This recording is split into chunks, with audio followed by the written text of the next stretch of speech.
Still in a few showers on radar late this evening, couple right around the metro area. Nothing particularly heavy, didn't last for very long, but still enough instability in the atmosphere to even trigger some late night and early morning showers. Don't think we're going to see quite the downpours that we had early this morning tomorrow, but the models have been a little bit more aggressive with our rain chances tomorrow. That may help us out because we are expecting a hotter day. At the moment, kind of partly, mostly cloudy skies, 79 degrees.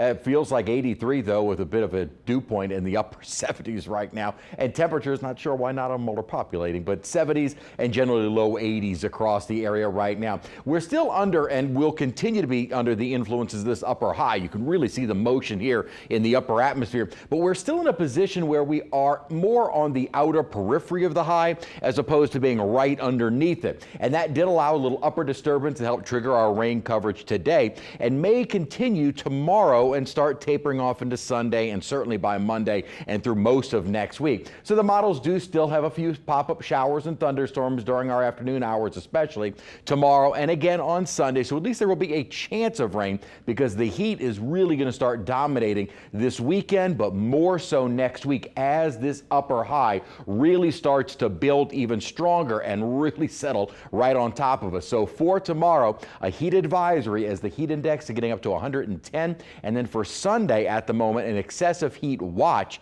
meaning heat indices above 114 degrees. Use caution if outdoors. We've got three areas that we're watching out in the tropics. Of course, now Tropical Storm Beryl. We have that Invest 94 nearing the Yucatan. Possible development once in the Bay of Campeche. Doesn't look like anything right now, but also another wave that is east of Beryl that we'll probably be watching after this. And as far as Beryl goes, we have a lot of time. You're going to hear us talking about it through the weekend, and next week you'll be tired of hearing about it. Winds are now at 40 miles an hour. Again, as I'd said at the top of the newscast, not a big surprise. This looked very impressive on satellite. Wind estimates now of 40 miles an hour. So this is definitely a tropical storm and possibly well on its way to becoming a hurricane, with further strengthening anticipated right up to the point of reaching the Caribbean early Monday and then still strengthening beyond. Now it does look like we might start to see some interactions with the upper atmosphere, possibly even Saharan dust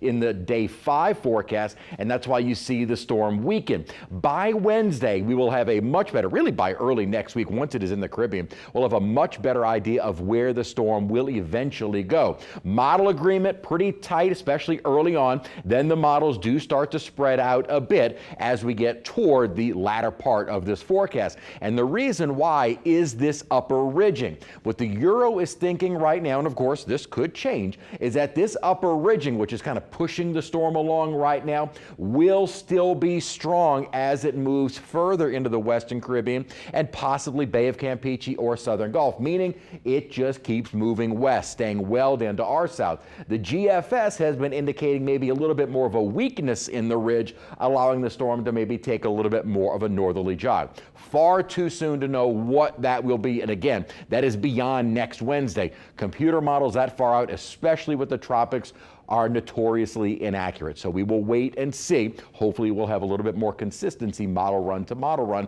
which the Euro has been. Better chances for some showers, at least with the heat that we're dealing with this weekend, because by next week it'll be hot and mostly dry.